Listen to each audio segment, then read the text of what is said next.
Hello, everybody. Coffee with Kari. I am Kari the Mortician. Literally having my coffee. It's a little late in the day for my coffee, but late start to the morning. I mean, it was an early morning. Got up super early, but started the coffee a little late. So welcome. So this is where you can ask a mortician, funeral director, embalmer, anything you would like live. So some of you are here most weeks when I pop on and check in on my other videos, lots of videos to answer questions on my channel about embalming, cremation, pre-funding, cemeteries, you name it. We dive into all areas, but there's still a million areas I feel like we haven't dove into yet. So I learn as we go along. Hey, Drew, good morning. Hey, Patrick, your future mortician. I love it. Tiffany, hey Tiffany girl, and Leo, hey everybody. So lots of questions today. My first question, I've gotten so many emails this last week. It's funny how some weeks I don't get as many emails, and then other weeks I get a ton of emails with so many questions that I don't know what sparks so many questions some weeks and not the others. It's amazing to me. Hey everybody, Mike and Robin and Sharon, and Cindy and Pamela and Pat. Welcome everyone. So someone had asked, does amputation affect embalming, like with circulation or anything? Because essentially, let's say you amputate your leg from the knee down, during life, before death is how I'm reading this. So maybe like a diabetic amputation where you have to amputate part of a leg. It does stop, rather than that blood going to the foot and back up the other side, you basically stop all those arteries and everything from functioning the way they would. The appendages and amputating an appendage does not affect the full embalming as much as maybe you would think. We do sometimes have to, especially at the end of the amputation, there's a lot of tissue there that may not get fluid distribution. So we may hypo, which means we take a little bit bigger, it's like a small version of a trocar, but it's a little bit bigger needle thing, and we put fluid and it'll go into it, and we stick that into the tissue and just move it around to put fluid right in under the skin, so then it can soak in and absorb in and preserve that tissue. So we may have to do that if the circulatory system is not getting the fluid where we need it to go. Yes, we may need to do multiple artery raises if that fluid goes to one point and it kind of stops and it doesn't make its return route back up. So I wouldn't say there's any one particular problem we see with any amputation in general when it comes to that, though. Have you seen so many mortuary students on TikTok? They do similar question videos. Do you find it odd how different of options in the same industry? Is it just lack of experience? Leo, I don't know if I know what your question. How different of differing opinions in the same industry? Is it just lack of experience? I think it's the big thing right now for everybody to be on social media. Everybody wants a TikTok and an Instagram and wants their minute, I guess, in social media. I never planned, none of this was ever planned. I never saw any of this really out. It just kind of has grown. I think, though, that giving advice, you need experience behind giving advice. So understand where, if you're asking a question to someone, understand where the answers are coming from. This is everybody in general. But if you're asking a newbie in any area something, their answers, not that they're not valid, because they may have great answers, obviously. Sometimes like people who aren't even in mortuary school yet blow me away by some of the things they come up with, especially ideas for services and even like setting up some things and just looking at things with different perspectives, which is great. I think when we're funeral directors and we've done things maybe for a long time, we only have one vantage point sometimes, and we can't step back and see things in certain lights. So that's why it's really nice to have new eyes on what we're doing and new vantage points. Doesn't mean it's going to be a feasible vantage points, because sometimes with that experience comes the reality of how something might play out in the long run. But it's always good to have those new vantage points to maybe do something different. It helps everybody. people want to experience new things when they come to funerals, and they would like to see things mixed up a little bit. So it's fun to, not mixed up in a bad way, but, you know, just something new and fresh. Is it true you're allowed to give the last vial of blood from pickup from hospital to the family member if requested? So I've never had anybody ask for blood.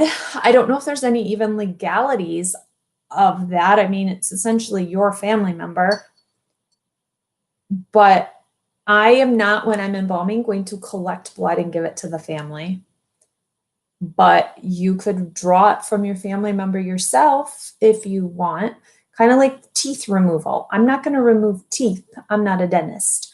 I'm not a phlebotomist, even though I drain blood as part of the embalming process. So if you want to pay somebody professionally to come in and do some of those things, then I'm sure you can. I don't see that there's a legality about it.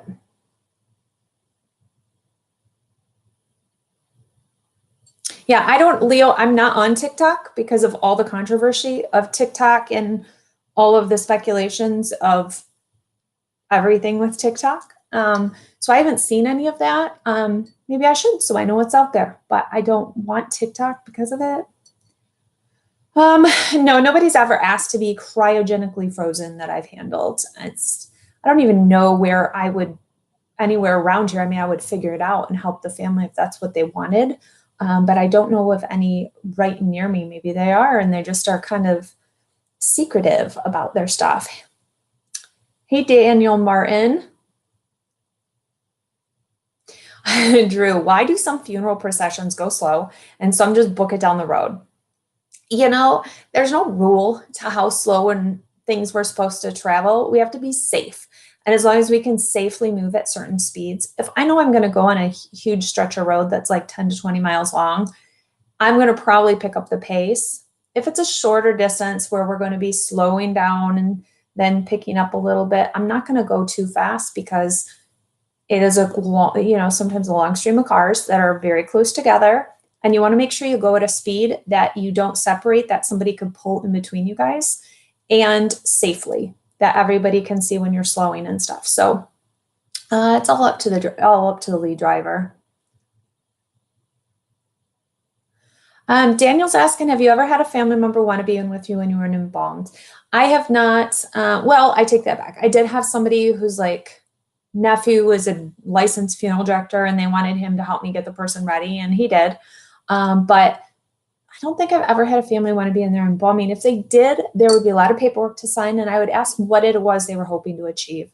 Sometimes the people just want to wash the individual, or they just want to be there for a certain part, but they don't really even know what embalming entails. So I would talk through the whole process with them, maybe make them watch one of my videos. I don't know. And then go from there. So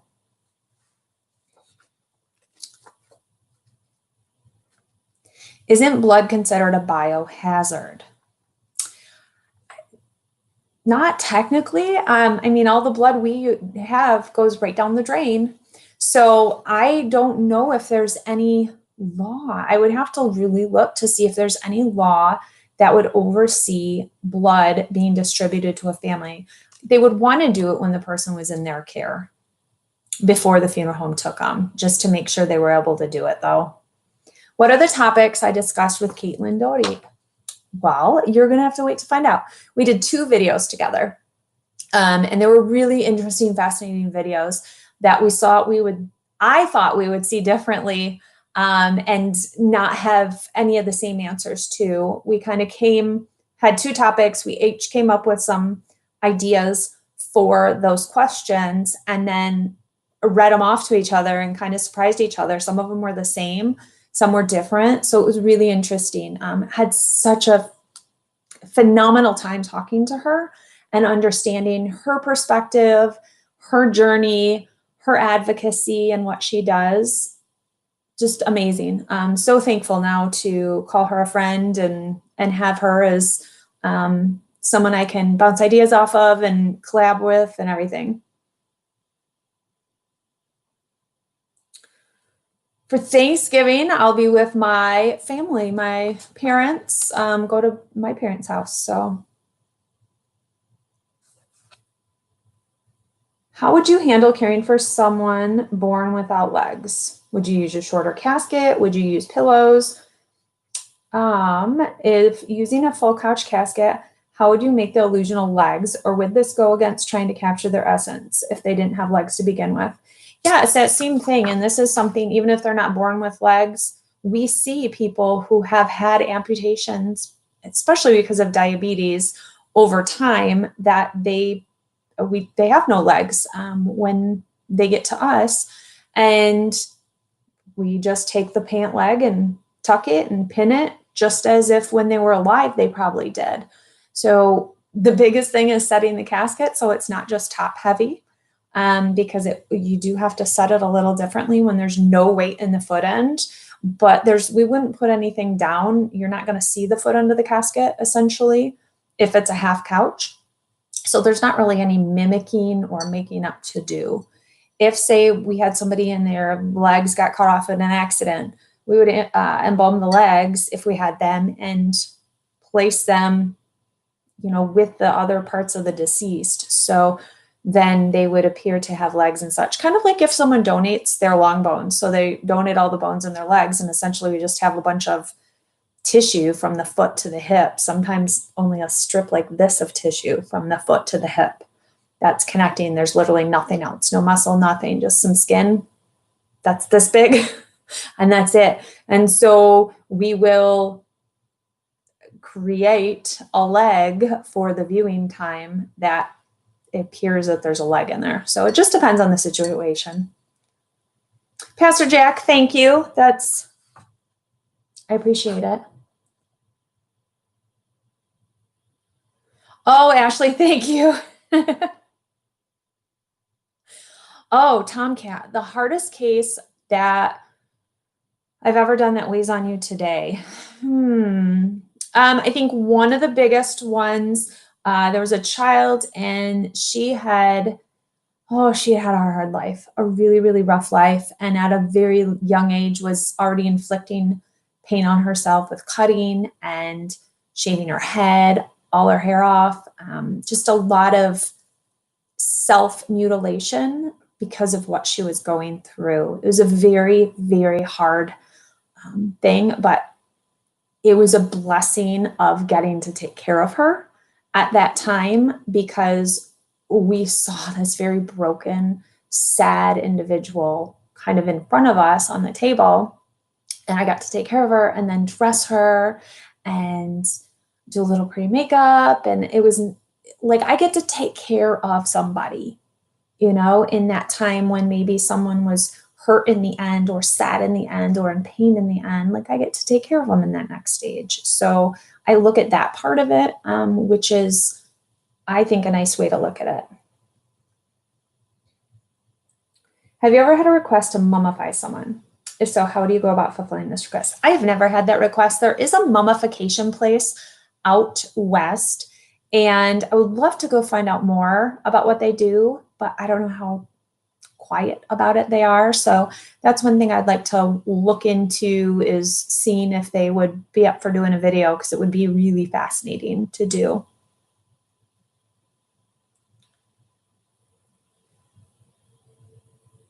Yeah. Oh, Keith is talking about he got on I-75 and they were doing 70 plus in a procession. Yeah. If you're on the highway, to be safe, you really need to keep up with speed, especially if you're going to a distance. So you really need to get up to, the highway speed, whatever it is. Is there a procedure you do before embalming to make sure the person is deceased? I don't. If they're super freshly dead, which is so weird to say, if they're still really warm because it's within an hour or two of death, I may stand back and watch their chest, really closely look at their face. That's not uncommon, but otherwise, no. I've heard of some people that do an EKG or something, or do a heart monitor, but I don't think it's common at all. Is a full couch casket the family's decision or the funeral home? The family chooses everything that is used, but casket style or coffin style is really regional. That if you go in and all is available is half couch caskets, that's what you choose from. I would probably wager that a lot of families in one area don't even know that a full couch casket is an option, or vice versa, because that's all they have ever seen. I mean, I grew up, I didn't know that full couch caskets were a thing until way later in life, and was quite surprised that people use them all the time. I remember when I went out to visit Lauren, Little Miss Funeral, we went to one of her funeral homes, and I walked in the selection room, and it was so weird to have all full couch caskets that were shown, because I just had never seen such a thing. So it is very different in different areas. Am I ever afraid of going in the prep room at night, essentially, to embalm? I kind of like the quiet of a funeral home at night. The prep room doesn't scare me. Other parts of the funeral home might, if it's a really old house. I might wonder about ghosts and things or people breaking in. Like, I'm more scared of the living than the dead, for sure.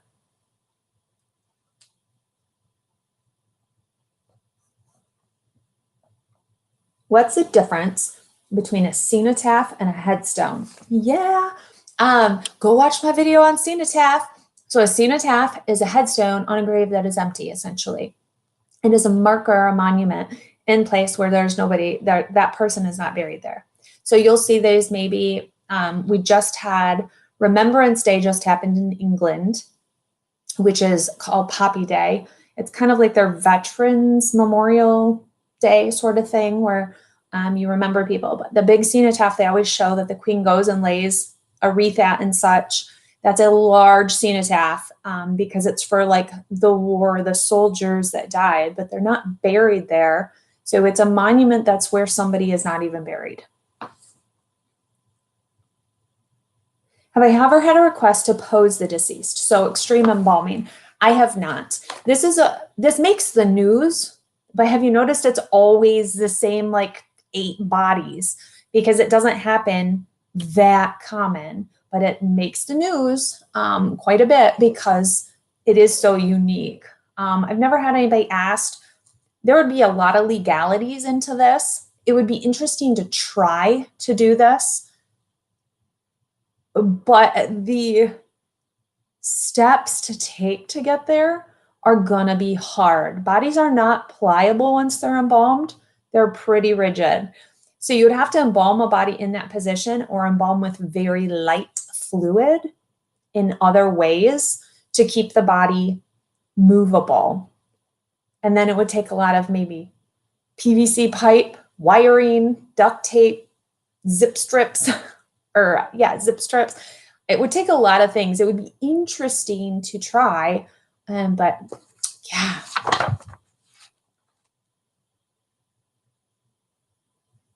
What is the difference between a sarcophagus and a vault? So a sarcophagus is kind of like a vault without a casket. Does that make sense? It's like a one-in unit, and they're created just for, when we see sarcophagus, we look at mummies and such. I'll do a 2-minute on sarcophagus. How about? Nobody's asked for that. Isn't that amazing? I still come up with these things that nobody's asked for 2 minutes on or explanations on or anything. So I love it. Throw terms at me, guys, that you hear around the business that you don't know. So I can do a 2-minute on it.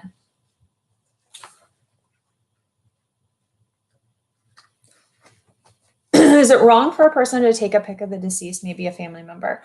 It's not wrong, but you need permission from the family, the immediate next of kin. How do you handle the emotional part of it? Well, here's the thing, and I tell people this all the time. When have you ever gone in a funeral home to a visitation and not had an emotional attachment to the deceased? Unless you're in the business, you've never done this. So the only way you can think about going into a funeral home is with this heavy emotional weight to it. So think about going in a funeral home and you have no idea who the deceased is. They're just dead in a casket there. You have no idea who they are. You're not missing them from your life. That's it. It's a completely different experience than what everybody else has experienced. So there's not that emotional like what everybody else feels to walking in the funeral home when you're a funeral director. I mean, definitely there's hard days. Definitely there's emotion behind some things. But I also have this other emotion that I get to feel, which is care and love and compassion. And I get to take care of somebody, and I get to help somebody, and I get to know that this family has had a good experience through what they've had to go through. Losing someone's not good, but they've already lost them. So I want to make sure that process while they're with me and allowing me to help them is good, that they're getting out of it what they need, that they don't have to wonder about things at the end because I've already handled them or put them in a place for them to handle them. So I get to be the caretaker. They're the ones that are going to feel that heavy emotion. So that's the place that we have to come at it from, is that we have a job, we're doing it with love and compassion and doing it. We have lots of feelings we're feeling, but if we can't work if we're doing it in sadness all the time, every day, but it doesn't mean we don't have sadness. Does that work?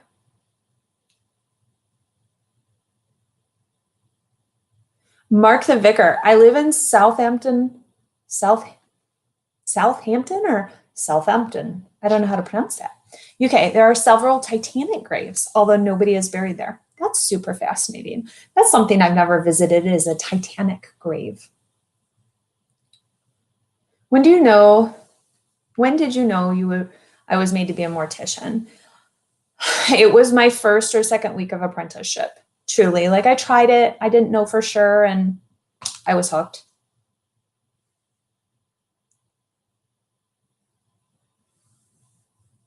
Yeah, Stacy, I'm going to tell you guys the blatant truth. It might not be what you want to hear, but I'm going to tell you the truth. Honesty is one thing you will always get from me. And sometimes it upsets people because it's not what they want to hear, but truth is truth. Do traumatic deaths seem to impact you differently? As a nurse, I found that deaths caused by withdrawing care are a little easier on me than the deaths that are caused by gunshot wounds or motor vehicle accidents. Is that what MVC means? Motor vehicle crashes? Motor vehicle. I think suicides impact me a little different, and definitely murder. Murder is the one thing that is hard.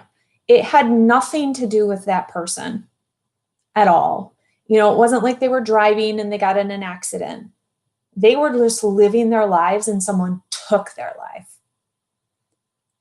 That is one area that I don't think I'll ever be able to wrap my head around completely, because especially when it's been a traumatic death from murder, and knowing that person was scared maybe right at the end, or they were feeling pain or whatever it is like that, I can't wrap my head around that. I feel so much pain for them. It's just, yeah, that is probably one of the more bigger emotional times that I feel. So, but yes, anything that's like sudden motor vehicle accidents or things like that, drownings, things like that are definitely harder and heavier, I guess is the better. Like they're just heavier. I find myself being more quiet if I'm working with cases like that, or it's just more somber. Everybody feels more somber around it.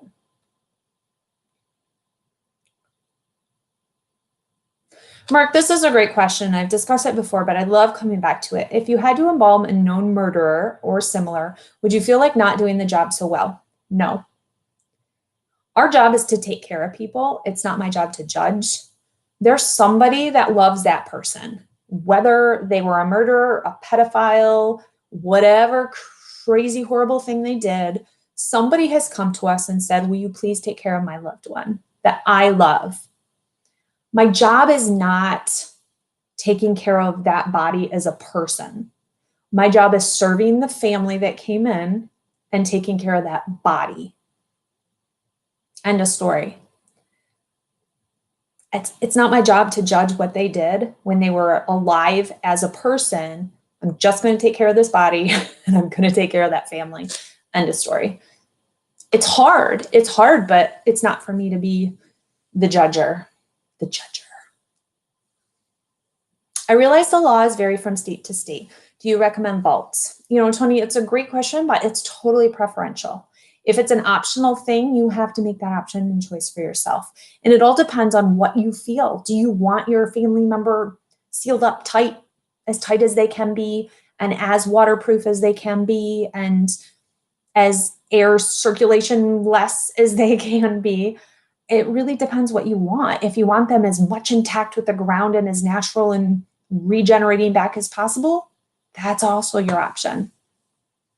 I've never embalmed a death row person. We don't have death row here in Michigan, so.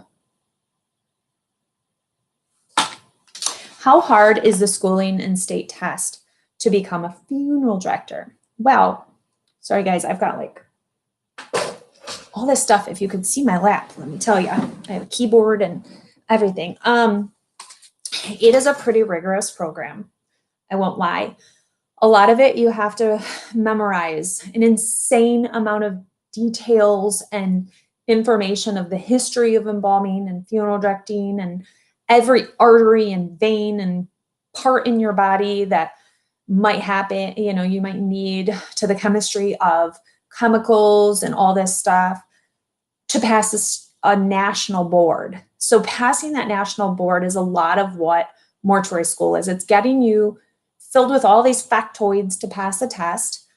The real training and the real big part is your apprenticeship, because that's where you're really learning practical. You can read in a book how to embalm all day long, but until you're actually injecting chemicals in someone and see how that body reacts to something, it's just conjecture. It doesn't matter in that book, because you could take two 80-year-old men who lived clean lives and inject them with the 3-gallon solution of this, that, or the other, but they could turn out completely different. So it's all hands-on experience that you're learning at that point. The state boards are all based on state laws of processions and all those legalities. So they're difficult. The national board is very difficult. You've got to just stuff a lot of information in your head. And if you're not a book learning person and you're more hands-on, you're going to excel at certain areas. Some people are better at book learning, some are better at hands-on. So it just depends, but it is a very rigorous program.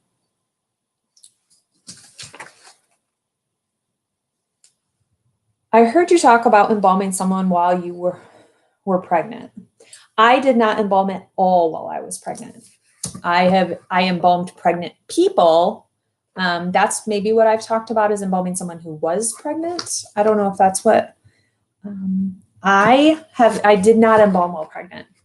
So I made the choice. My employer made their decision to not embalm while pregnant. There is no studies that have ever been done on whether it is safe or not safe to embalm while pregnant.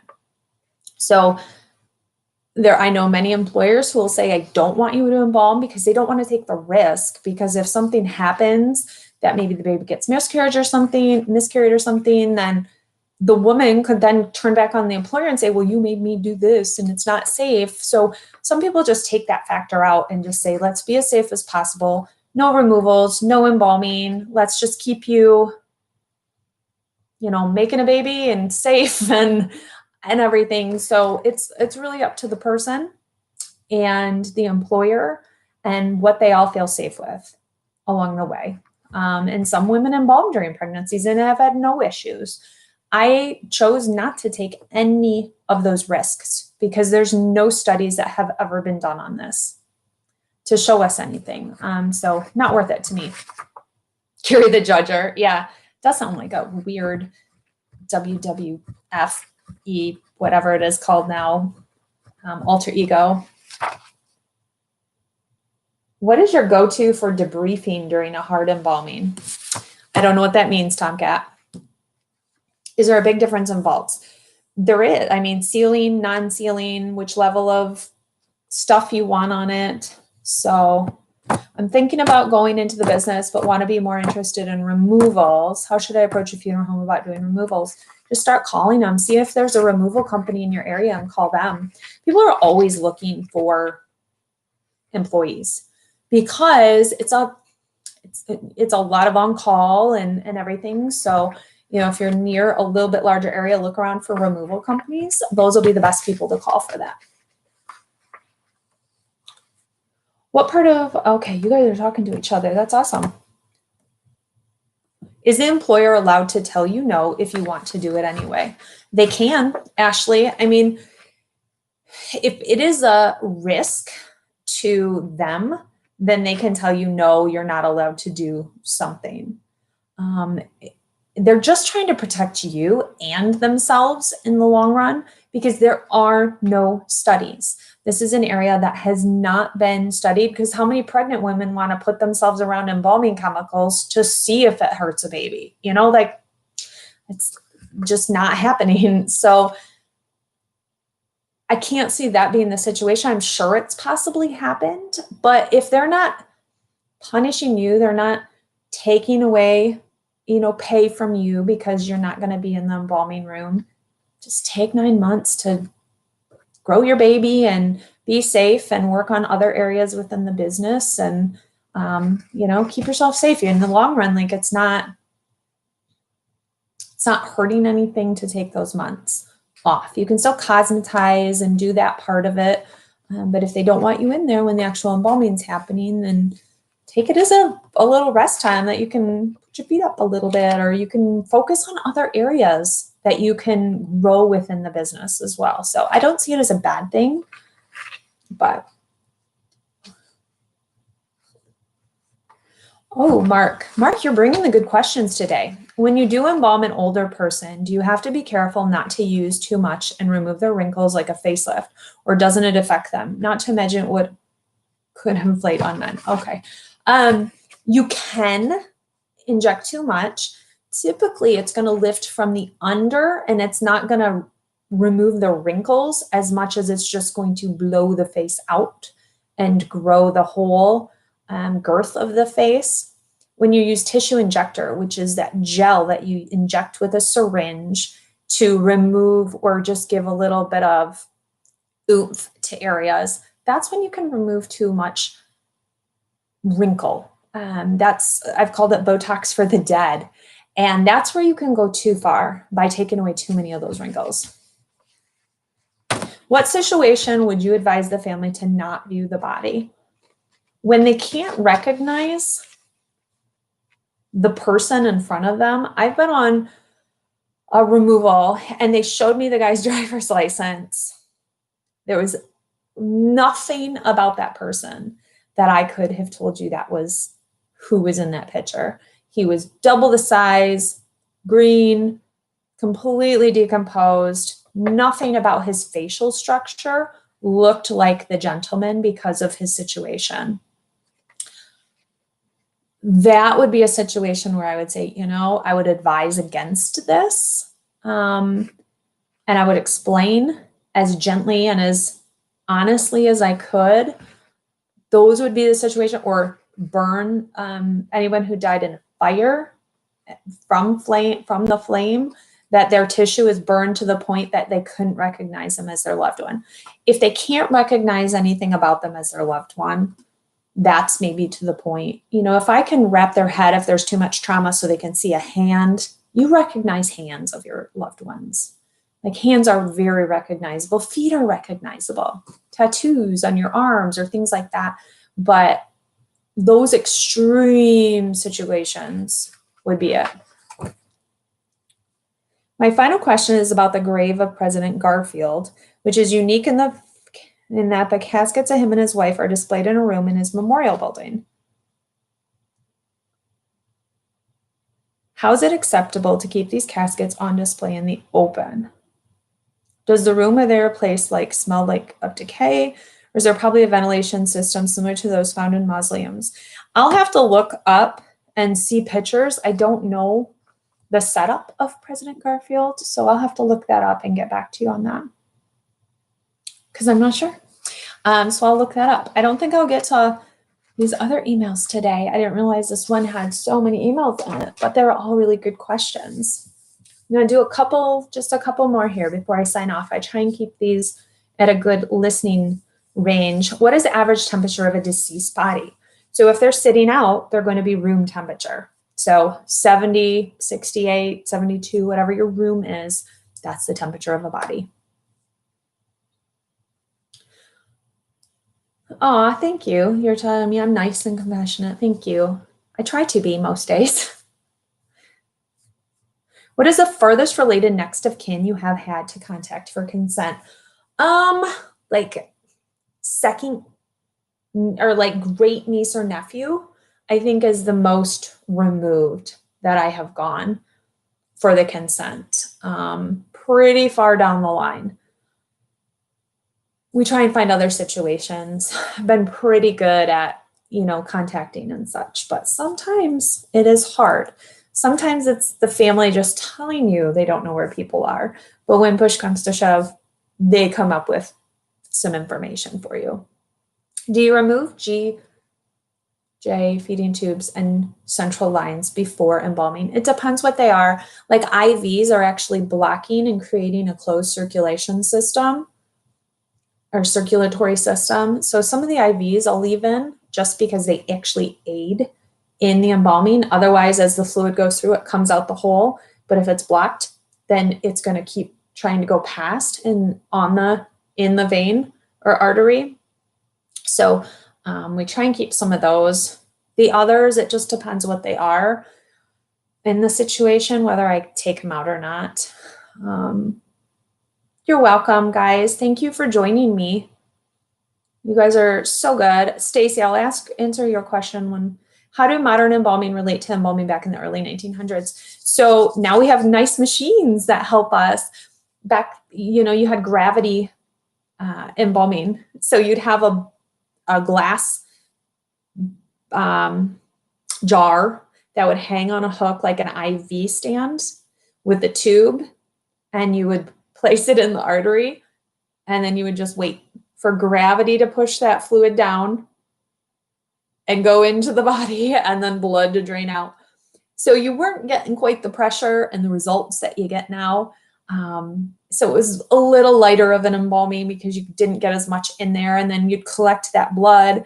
I still know an embalmer who has told me about stories. He's in his late 90s, and he's like, oh yeah, we'd go out to the farm and we'd do gravity embalming and embalm the person. And then we'd take the bucket of blood, we'd go out and dump it behind the barn because that's what you did. Where else did you put the blood? If you didn't have maybe running water or you didn't have the systems that houses have now, you had to go dump it somewhere. So they'd go dump it out behind the barn. So it was much different. It was in homes, maybe more so than in a funeral home, depending on the areas.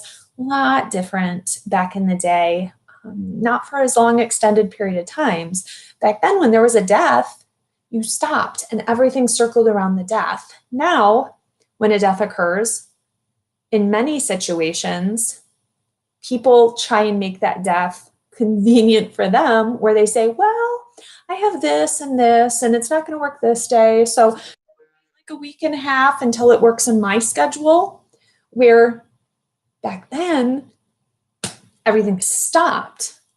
You had the viewing, you had the funeral, and you completed it. Then you went back to what it is you needed to do. So death isn't convenient, and it's never going to be, but more so our society now wants to make things convenient for them, and that includes death and funerals and everything.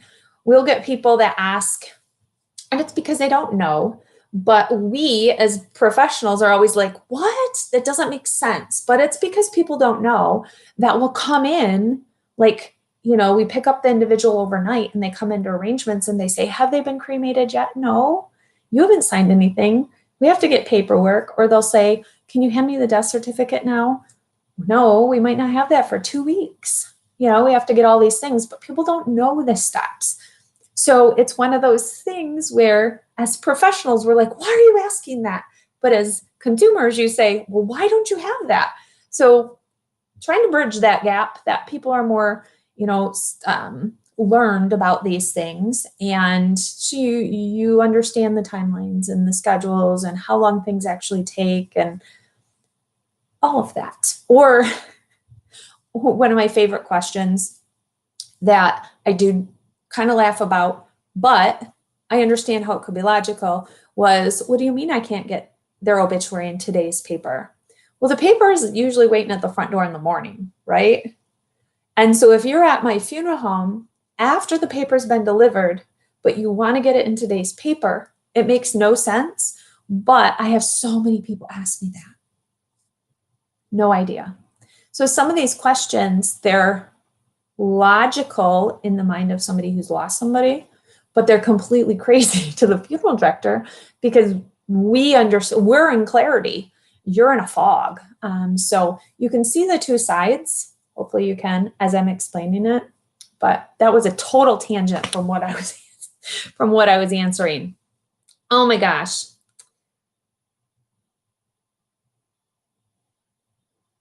Oh, guardian. Well, hello to the home health nurse. Well, thank you guys.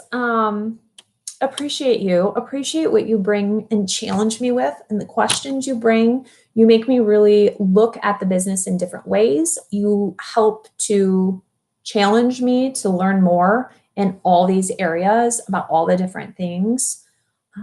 It's one of those, you can work in this business forever and never know everything because there's so much to know. So how could we ever expect a family to even know like 5% of any of it? It's crazy. It's such a detailed business and you would never think it from the outside until you really dove in. So, hey, Cynthia in England. Why do I think you're in England? You're just a lowly student embalmer. I don't know why I just read England next to your name, but you should go to England if you're not there. Go visit it. It's fun. So tomorrow morning, 8 a.m. Eastern Standard Time, my video about my trip to England is finally getting posted. It's going to be a live premiere. So I'll be chatting while it's playing for the first time. So join me tomorrow, 8 a.m. Eastern Standard Time, and watch that video with me and let me know what you think about my experience. It was so fun doing any editing on it every time I've gone back to it because it just takes me back to my trip and getting to be in England and having fun. So thank you guys. Enjoy the weekend and I'll talk to you soon. Bye.